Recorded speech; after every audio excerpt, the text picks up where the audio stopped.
Halo semuanya, apa kabar?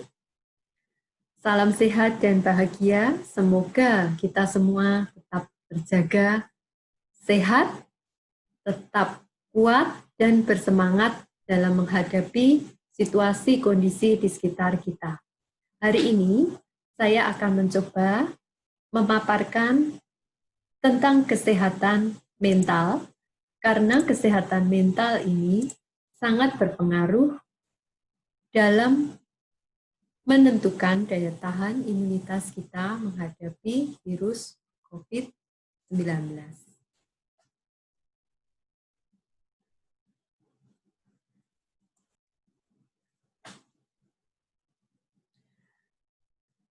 Pandemi COVID-19, kita semua sudah mengalaminya sendiri berlangsung berbulan-bulan dan kita tidak tahu kapan berakhir. Selain menimbulkan korban akibat virus tersebut dari kesehatan fisik, ternyata COVID-19 yang berlangsung berbulan-bulan menyebabkan banyak masalah kejiwaan di dalam masyarakat. Dan masalah kejiwaan ini dapat dikategorikan sebagai stres, tension, under pressure. Sebenarnya apa yang disebut stres, tension, atau under pressure itu belum tentu hal yang buruk. Karena ketika stres dalam kadar yang cukup, stres ini berguna untuk memotivasi kita, untuk membuat hidup kita produktif, mencari cara yang terbaik. Itu stres dalam kadar yang cukup. Tetapi ketika stres ini berada dalam kadar yang tinggi, ya, contohnya yang sering adalah banyak pemberitaan dari berbagai media massa, banyak pendapat dari para tokoh ini, dari dokter ini, dari ilmuwan ini, dan seterusnya, sehingga kadar stres yang membebani pikiran kita bertambah banyak. Kadar yang tinggi dan terjadi secara berkepanjangan, long term period, sudah berbulan-bulan, bahkan mungkin bertahun-tahun, baru badai COVID ini dianggap berlalu. Nah, oleh karena itu kita perlu waspada agar stres ini tidak menjadi alarm bahaya yang berakibat timbul masalah kejiwaan di dalam diri kita. Mari kita cek bersama tanda-tanda atau manifestasi adanya stres secara mental, pikiran, emosi, dan fisik. Manifestasi secara mental, ya, sering kita lihat orang begitu ketakutan. Ada yang mendengar ambulan, wing, wing, wing, wing. Dia sudah sangat takut. Dia pikir, ada korban lagi COVID, padahal kan belum tentu. Ya, kemudian timbul rasa khawatir, takut, cemas, bingung, rasa tak tenang. Kemudian gampang marah-marah, tersulut sedikit saja, langsung emosinya meledak. Dan kalau manifestasi mental, pikiran, emosional ini kita tidak tangani dengan baik, ini akan berwujud ke arah manifestasi fisik. Yang gampang kita lihat adalah kualitas tidur. Ya, kualitas tidur kita bisa terganggu, bisa menjadi begitu berjam-jam tidur atau bangun tidur lagi, tidur lagi, tidur lagi. Sebenarnya itu adalah lari dari tanggung jawab. Ini sebenarnya adalah masalah stres. Stres yang tidak tertangani dengan baik. Atau bisa juga bermanifestasi dalam gangguan tidur, tak dapat tidur. Bolak-balik di tempat tidur berjam-jam, gelisah, tanpa tahu sebabnya. Jadi tidur dalam kenyamanan disebut hidup. Ketika kualitas tidur kita terganggu, imunitas, daya tahan tubuh kita menurun, dan akibatnya kita akan mudah terserang penyakit.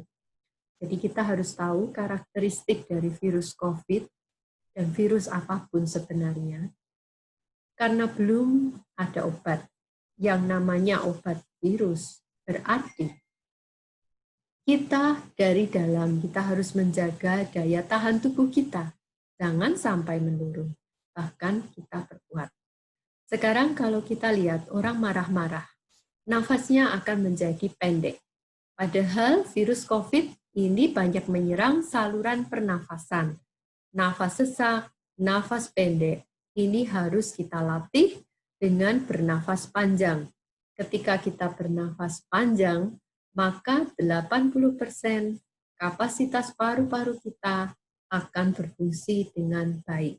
Ketika nafas pendek, kurang dari 20% yang berfungsi, dan itu kalau dibiarkan, akan terbiasa nafas pendek, dan tak terlatih dengan baik. Mari kita sekarang akan mencoba langsung praktek latihan nafas panjang. Latihan nafas yang pertama. Duduklah dengan nyaman. Tutup mata. Amati nafas yang masuk dan keluar. Biarkan seperti apa adanya. Hanya mengamati.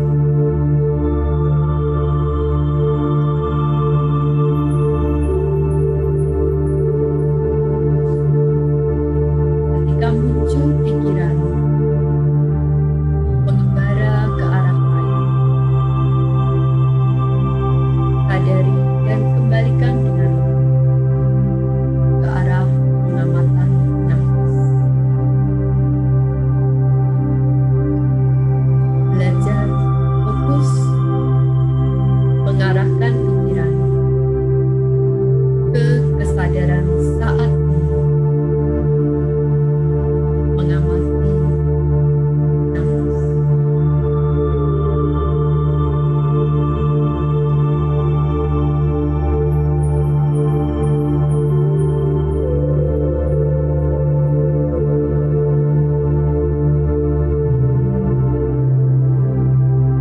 Sekarang buka mata pelan-pelan. Kita lanjutkan dengan latihan nafas yang kedua. Latihan memberikan pikiran positif. Tutup mata, lembut perlahan. Tarik nafas panjang dan dalam.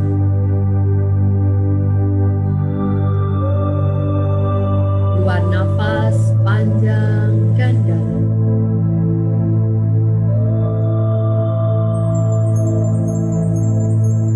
Tarik nafas, rasakan kedamaian masuk ke dalam diri kita melalui nafas. Keluar panjang, buang semua beban, semua pikiran negatif, dan sia-sia buang dulu. Sekali lagi tarik nafas panjang, rasakan kedamaian.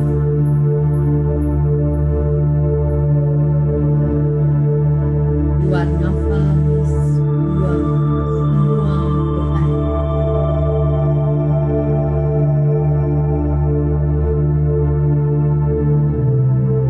Satu kali lagi tarik nafas, damai. Buang. Keluar nafas, buang hal-hal negatif.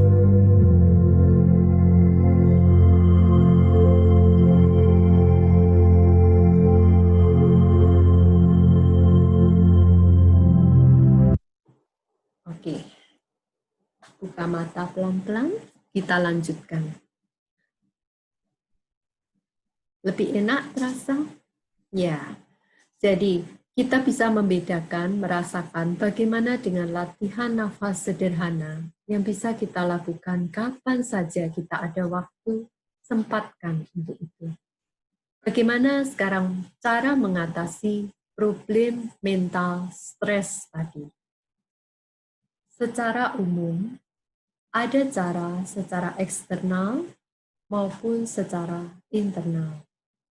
Yang penting, jadilah bagian dari solusi. Jangan jadi bagian dari masalah. Dalam arti ketika stres itu kita biarkan dan kita tidak tangani, ketika dia dalam kadar yang masih minim, maka itu berarti kita menjadi bagian problem. Stres yang berkepanjangan membuat orang menjadi kehilangan realita antara ini khayalan ataukah ini benar realitas hidup. Dan kalau dibiarkan bisa jadi gila, bisa ada bunuh diri, dan seterusnya. Jadilah bagian dari solusi. Sekarang kita bicarakan bagaimana mengatasi secara eksternal. Ya, kita tahu dari luar tubuh virus menyerang. Nah, untuk itu perlu kita kurangi paparan. Banyak pemerintah sudah memberikan protokol pencegahan penyakit seperti stay at home, jangan banyak berkumpul, bahkan jangan berkumpul, pakai masker, jaga jarak, dan seterusnya. Ini semua adalah bentuk-bentuk cara mengatasi supaya tidak terkena stres dari luar. Kita perlu tahu fakta yang benar juga dari sumber yang terpercaya tentang virus COVID-19. Jadi yang eksternal ini dikatakan terbatas, tidak permanen. Karena ilmuwan pun sendiri, tenaga medis pun sendiri, belum tahu secara pasti bagaimana menangani 100% COVID ini. Jadi kita harus tetap update informasi supaya kita tidak ketinggalan hal yang perlu untuk mengatasi secara eksternal. Oke. Jadi, yang penting biarkan tenaga kesehatan, ilmuwan melakukan tugas masing-masing. Terlebih penting, lakukan bagian peran kita, tanggung jawab kita untuk mengatasi masalah itu, yaitu jaga diri dan jaga orang lain juga. Lakukan peran kita. Apa peran kita? Ya, terutama secara internal. Hari ini kita akan bahas itu supaya kita masing-masing bisa cek diri dan kita lakukan tindakan yang perlu. Jadi pertama, sadari letak akar permasalahan stres. Itu sebenarnya bukan dari luar virusnya sendiri, tetapi dari stres ini awalnya adalah dari dalam. Jadi bukan karena bombardir virus kemudian kita otomatis stres. Kalau orang itu bisa menangani bagian dalam mental kita, maka stres ini akan berada dalam kondisi yang tidak membahayakan. Miliki keyakinan diri bahwa kita mampu untuk menangani masalah ini. Cek 4 pilar kehidupan yang disebut AV-AV.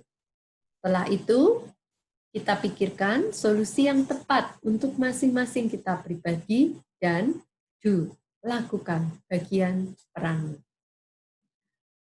Oke, kita telaah satu persatu. Pertama, sadari letak akar permasalahan stres. Jadi ibarat tubuh kita adalah mobil dan jiwa, mental, energi kehidupan itu adalah sopirnya. Akar permasalahan stres itu adalah pikiran, emosi yang terganggu. Berarti akar permasalahan ada di dalam, bukan di luar. Pikiran yang salah, emosi yang tak terkendali, ini semua di dalam. Ubah masalah menjadi solusi, berarti kekuatan akal budi, intelek. Yang mana ini? Kita tadi tahu jiwa terdiri dari pikiran, emosi. Dikatakan stres bila pikiran dan emosi terganggu. Akal budi atau intelek adalah bagian dari mental ini. Keunggulan spesies manusia dibandingkan spesies lain adalah terletak pada akal budi. Akal budi ini bertugas untuk memilah, menyaring, menimbang. Dalam hal ini, COVID, kita lihat kemampuan adaptasi, kemampuan menyesuaikan diri perlu. Manusia, spesies manusia sudah beradaptasi dari beribu-ribu tahun, dan sekarang masih ada spesies tidak punah, berarti ada kemampuan adaptasi yang gampang, seperti ketika kita dingin, kita ambil mantel, kita tutup jendela, pakai selimut, dan sebagainya. Itu adalah bentuk adaptasi. Yang kedua, akal budi ini mempunyai kemampuan untuk mencipta sesuatu, inovasi, memberikan suatu hal yang baru. Misalnya kita lihat masker dalam berbagai bentuk dijual, facial, dan seterusnya. Orang berinovasi, oh tidak bisa keluar rumah, berarti bekerja dari rumah, apa yang bisa dilakukan, ini adalah semua kekuatan akal budi. Jadi intinya, supaya kita tidak stres, kita harus menguatkan kembali akal budi, agar pikiran dan emosi kita dalam kondisi yang seimbang dan kita berada dalam kategori batas yang normal. Ya, hasilnya apa? Tandanya kalau kita tidak terganggu karena stres, kita ada rasa damai, tenang, selalu ceria, bahagia. Kita bisa memandang hidup ini apa adanya. Oke, kedua, selain tadi tahu, pertama tahu letak akar permasalahan adalah di dalam, yaitu kita perlu menguatkan akal budi kita. Kemudian yang kedua adalah keyakinan diri. Yakinlah kita mampu untuk mengatasi masalah. Daripada kita takut, ubahlah itu menjadi keyakinan, saya bisa, saya kuat, saya akan mampu mengatasinya. Apapun masalah, ujian, badai, itu memberi pengalaman, membuat saya maju dan naik kelas. Ya, kalaupun itu ada yang tak bisa kita kontrol, misalnya virus memang ada, dan kita sudah berusaha, ya, langkah selanjutnya yang tidak bisa kita kontrol, kita lepaskan, kita pasrahkan. Letting go. Tapi lakukan bagian peran yang bisa kita lakukan. Yang ketiga adalah sekarang tentang, kita bicara terutama tentang 4 pilar kehidupan. Karena apapun problem masalah, solusinya adalah kita cek lagi AV-AV. Ini adalah kebijaksanaan timur, India, ya, ahar, wihar, acar, wicar. Kalau kita Indonesiakan, berarti makanan, masuk minuman, istirahat, relaksasi, kita cek pola hidup sehat, dan bagaimana pikiran kita. Ketika 4 pilar ini berada dalam kondisi yang baik, berarti daya tahan tubuh kita meningkat, dan yakinlah kita akan mampu mengatasi stres. Oke, makanan, minuman, perhatikan 3J, jenis, jumlah, jadwal, cara makan. Kita tahu kita harus makan tidak hanya satu menu, beragam, komplit. Makanan juga usahakan fresh, segar, alami, dan hindari sebisa mungkin penggunaan bahan-bahan buatan seperti pengawet, perasa, pemanis. Dan buat makanan ini yang sesuai, cocok, sesuai dengan organ pencernaan kita. Misalnya kalau kita sudah tua, dengan kalau kita habis sakit, atau kita remaja, ibu hamil, dan seterusnya, nutrisi yang kita masukkan harus sesuaikan kebutuhan. Jadi jangan ambil instan, sudah cukup, makan multivitamin saja, beres, mudah, instan. Tetapi ini tidak natural, tidak alami, dan tubuh sebenarnya paling bagus menerima dari alam. Jadi sebenarnya you are what you eat. Engkau adalah seperti apa yang engkau makan. Ketika engkau makan dalam rasa syukur, dalam bahagia, yakinlah nutrisi itu akan memberikan yang terbaik untuk kesehatan kita. Dan untuk makanan, untuk COVID, disarankan bila kita pergi bekerja, bawa tepak makan sendiri. Karena pertama, ada keunggulannya, kita yakin kebersihannya, kita bisa tahu gizi apa yang kita masukkan ke tubuh kita. Dan yang ketiga, kita bisa menghemat pengeluaran. Lalu pilar yang kedua, istirahat dan relaksasi atau rekreasi. Hidup harus teratur, seimbang, balance. Walaupun kita banyak di rumah misalnya, kita harus tetap manage timetable kita, jadwal waktu kita. Usahakan buat chart, journaling, menulis diary, jadwal harian. Ini selain untuk pelampiasan emosi, untuk stress release, menghilangkan ketegangan dalam pikiran. Ini juga membuat alam bawah sadar kita menjadi lebih aktif, lebih produktif, dan kita mempunyai sisi pandang diri, self-respect, respect diri yang positif. Oke, untuk hidup yang seimbang, di awal hari, yang paling penting usahakan tidak pegang HP, kemudian langsung dengarkan berita-berita dunia. Atau bangun tidur, begitu bangun tidur, cari koran, baca koran. Hindari itu. Waktu awal pagi hari adalah waktu saat kita bisa charge energi, maka masukkan hal yang positif, hal yang bagus untuk diri kita. Anggap itu adalah bekal, kekuatan, charge untuk baterai jiwa kita menghadapi hari ini. Kita bisa melakukan olahraga, bisa melakukan yoga, meditasi, atau kita bisa baca renungan, kata-kata dari kata-kata suci, kata-kata yang memotivasi, dan sebagainya. Ini bagus. Mendorong semangat dan akhirnya imunitas meningkat. Kita bisa juga arahkan pikiran kita untuk melakukan sesuatu hobi, kegiatan. Ini saya ambil contoh teman saya berusia 73 tahun.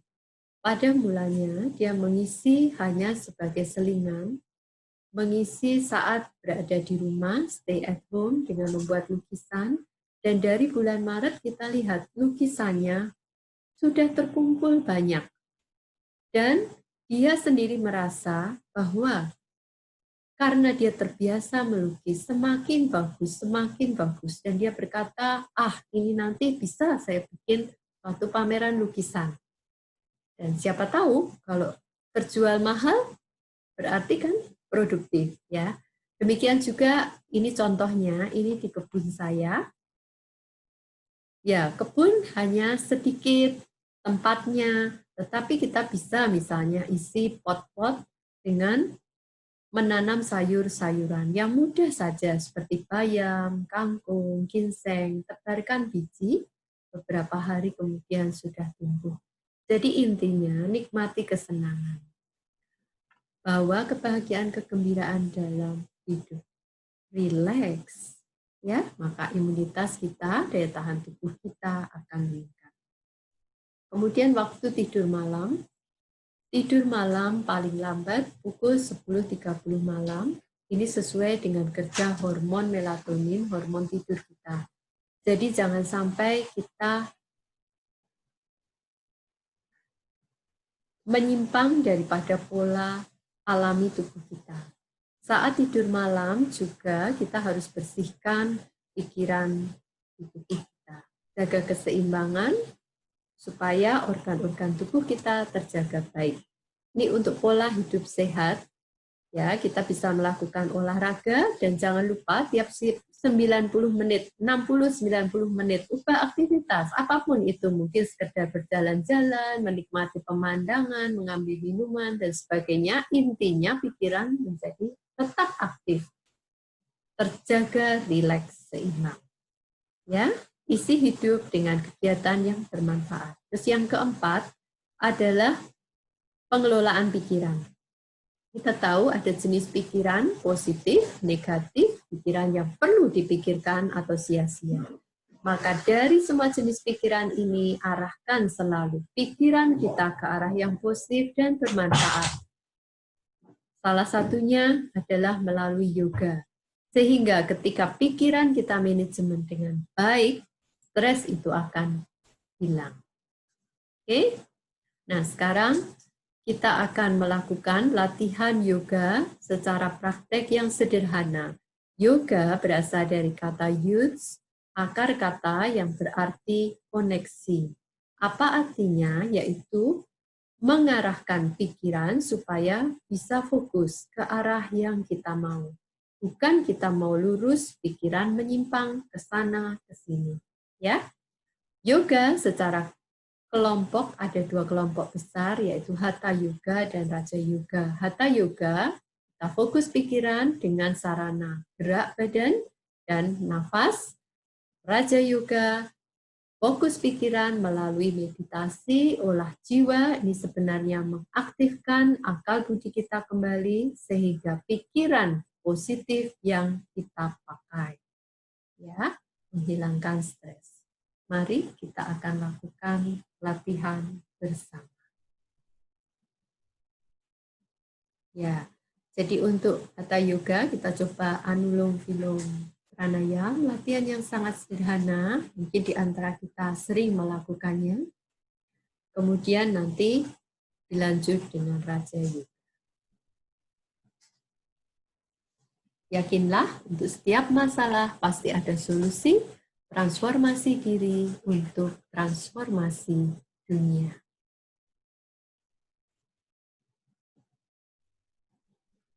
Oke, untuk Anulom Vilom, duduk dengan tegak. Punggungkan punggung belakang tegak supaya aliran energi lancar.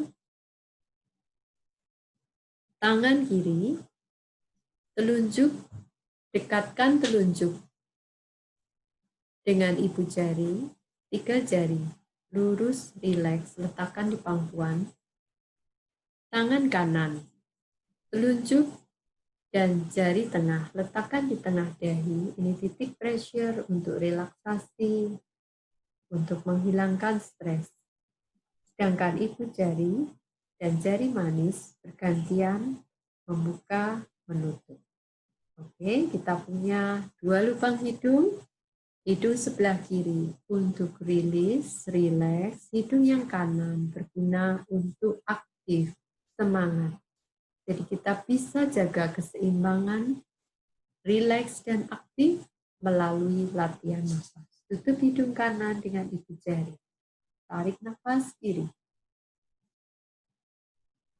Tutup yang kiri, keluar kanan.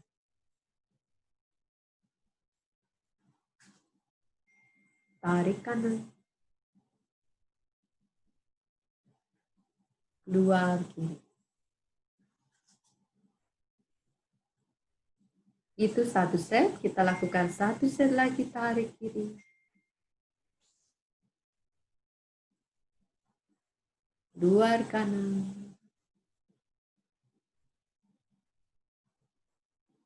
Tarik kanan.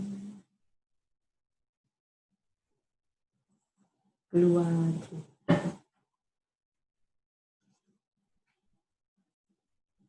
Lakukan kapanpun Anda sempat. Buka mata kembali pelan-pelan.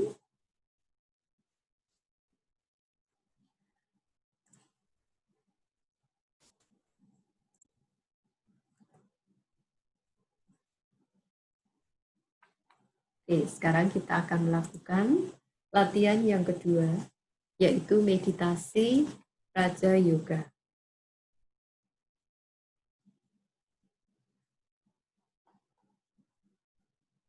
Raja artinya kita menjadi penakluk atas organ fisik. Dalam hal ini adalah kita bisa kendalikan pikiran ke arah yang kita mau. Kita mulai. Duduklah dengan nyaman. Boleh bersandar atau berdiam. Mata boleh dibuka, boleh ditutup. Kalaupun mata dibuka, kita bisa memandang dengan rileks sekitar 1 meter ke depan atau melihat langit. Bayangkan ini adalah kedua bola mata kita seperti jendela. Dan ruang kontrol batin kita terletak di belakang kedua bola mata ini, bawah otak besar kita. Sang jiwa, batin kita tetap tenang dan hening, memandang melalui kedua jendela bola mata. Kehidupan akan datang dan pergi. Masalah akan timbul dan kemudian berlalu. Tak ada yang perlu dikhawatirkan. Seperti matahari memberi secercah harapan. Ketika jiwa batin kita tenang, kekuatan dalam mental akan mampu mengatasi semua.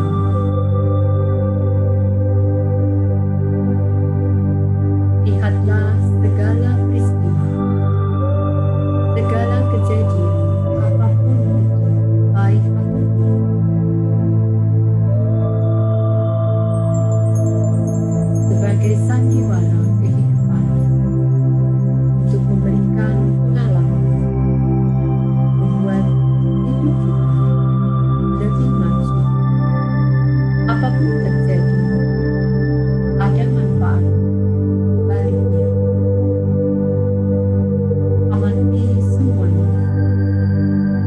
Pikirkan dengan hati yang tetap tenang dan jernih. Lakukan tindakan dalam kondisi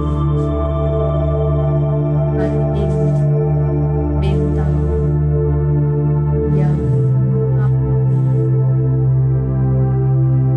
Ambil keseimbangan dalam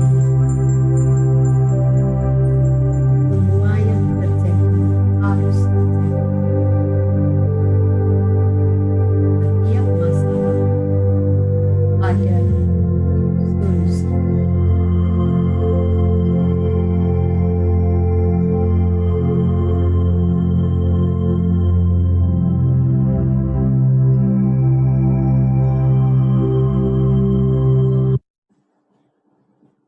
Oke.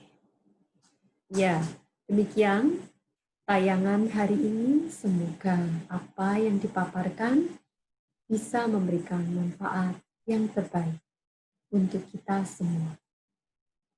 Salam yoga, salam bahagia. Namaste.